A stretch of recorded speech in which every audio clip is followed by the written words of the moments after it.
Hi, I'm John Meyer. Um, Nobody in particular, just a beggar telling another beggar where to find a piece of bread. Um, I just wanted to make a few comments on an article I read about capitalism versus capital cronyism. I think a lot of times those two ideas get conflated. And so I wanted to share some thoughts about this article I read. And I think they'll kind of help clarify, maybe focus. I mean, there's some people who don't care for the clarification and they're set in their ways no matter what. It's those don't confuse me with the facts type of people. I believe what I want to believe, and they have no reason to change their mind because they have this particular political ideology that trumps all of the things. If the facts go against their narrative, they don't like it because they have other goals or other ideas, or some people are just what others call useful idiots. They're just parroting, what they liked from some person of authority that they've, listened to or read about, and they just adopted it wholeheartedly without really critically thinking or just verifying what they said is if it's true or not. So in this article, it goes like this. It says capitalism versus crony capitalism. It says those with a socialist or Marxist mindset conflate these two ideas in order to vilify capitalism. We see that a lot today, and in particular, this vilification of capitalism is residing within a particular political party within the United States. And there are Christians who identify with this particular political ideology, even though it goes against their Christian values completely and wholly, but they don't care because they've become so politically party minded, they've become no social good and no gospel good. So it says this. This is a nice piece from a guy named Jay Cost that helps bring a little clarity to this topic. Don't be fooled, people. That's the bottom line. See, first of all, let's look at crony capitalism. What is it? Why is it so bad? To answer this question or these questions, let's think about good, old-fashioned capitalism. It is the premise of the free exchange of goods or services between independent agents or people. Let's say if I want to buy some cereal, Steve's Grocery is selling my brand of cereal for $4. Ted's Grocery has it for $5. So I buy from Steve, which creates the most value for both me and him. Meanwhile, Ted now has an incentive to cut his costs so that he can compete better. Now, replicate this kind of transactions billions of times a day, 365 days a year, and that is how our economy functions and grow. That's it. That's how it really does. All right, there goes my dog. This is a good watchdog. Anybody that comes into our neighborhood or that he doesn't know, and he knows everybody, or a truck that comes in like a delivery truck, he goes out and warns everybody. Love that dog. But anyways, and now that's how our economy flows. That's capitalism at its basic root, and it happens all the time within this beautiful country we call the United States of America. Or at least that's how it's supposed to. Now, let's talk about crony capitalism. What about it? Let's say it's the government that wants to buy some cereal. More specifically, the House of Representatives Committee for Cereal Acquisition is put in charge of the task. Steve still sells it for $4, Ted for $5. I buy from Steve.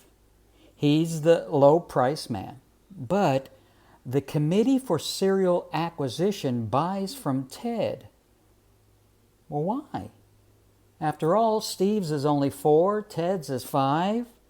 This is taxpayer money that's being spent. So why wouldn't the committee, which are representatives of their constituents, their voters, and all the voters, kitchen table, type of, issues, where if you can buy cereal for $4 for your household as opposed to 5, and it's the same cereal, the kitchen table, you're going to buy it for $4. So why doesn't the Committee on Cereal Acquisition do the same thing? Well, because Ted lobbied the committee, because his corporate headquarters is in the chairman's district of this committee, because he gave more campaign contributions to this particular elected official in his district that's on this committee, because he promised a lobbying gig to an undecided committee member who plans to retire next year.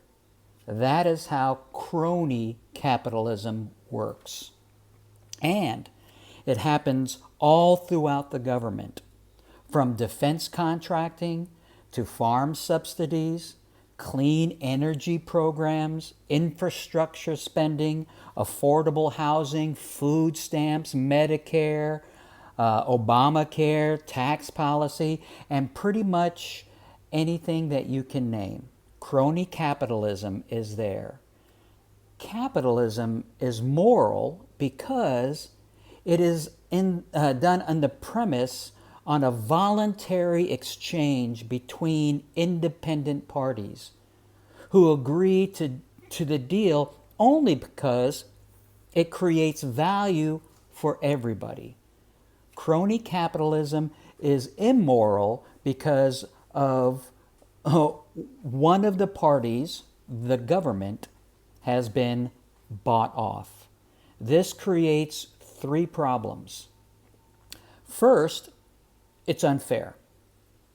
Politicians are spending the public's money, but not for the public's interest. They're not trying to save the taxpayers or getting the most value from the taxpayer's dollar. They're only supporting themselves. Our Constitution grants Congress the power to provide for the general welfare. Crony capitalism violates this sacred principle. Second, it is incredibly wasteful. In our cereal example, the government overpaid by going with Ted instead of Steve. That's obviously a waste of taxpayer money. In fact, it is really stealing from the taxpayer. Here's more waste. Ted had to spend money to lobby the government to get the contract. So he didn't get all of that dollar out of the transactions. That's money that could have been spent making a better product or used in some other constructive way. Economics call this deadweight loss, and it can be substantial. Moreover, crony capitalism distorts the broader economy. In some industries like healthcare, student loans, home mortgages, and aerospace, the government is one of the biggest purchasers of goods and services. So it politicizes decisions that have wide-ranging and detrimental effects. An entire industry can become, in effect, a client of the government. When that happens, its goal is not to build a better mousetrap, but to keep politicians happy. How much does crony capitalism cost society per year? It is hard to say precisely, but the number reaches into the tens of millions of dollars, maybe even beyond. Third, it tempts politicians to break the law. Once politicians feel free to spend taxpayers' money, public's money, for their own political purposes, their own political gains, personal or politically, they are just a hop, skip, and a jump away from doing so to line their own pockets or pump up their campaign funds or both. So, what can we do? Our first task is to recognize the government must have limits. Of course, there has to be a national authority to set the parameters for society. That establishes the rules of the game and enforces them.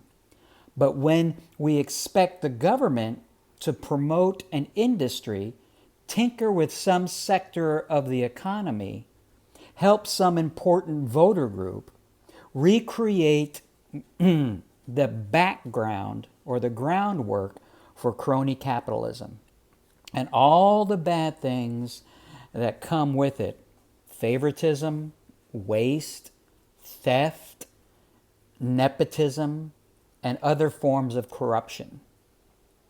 America's 7th president, Andrew Jackson, had a very useful perspective on this issue. There are no necessary evils in government, he said. Its evils exist only in its abuses. If it would confine itself to equal protection and, as heaven does, it rains, shower its favors alike on the high and the low, the rich and the poor, it would be an unqualified blessing. Jackson was right. A limited government confined to equal protection can't play favorites. Limited government, if getting rid of crony capitalism is the goal, it all starts there. So that was a nice piece on trying to differentiate between capitalism and crony capitalism. We should vilify crony capitalism, and we should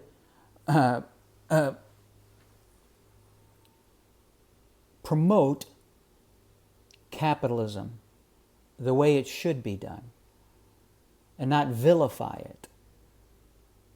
It's the reason why we have the things we do in this country. It's the reason why you go to Starbucks and have your latte. Reason why you have a cell phone. Reason why you have a laptop or a computer. Reason why you drive a car, have a nice house. It's because of capitalism. So, with that said, I think we should maybe have a better understanding between capitalism and crony capitalism and learn to spot the difference and don't conflate the two, which I believe Marxists want to do, socialists want to do. And these particular socialist and Marxist ideologies in today's culture reside in one political party, and we need to be aware of that.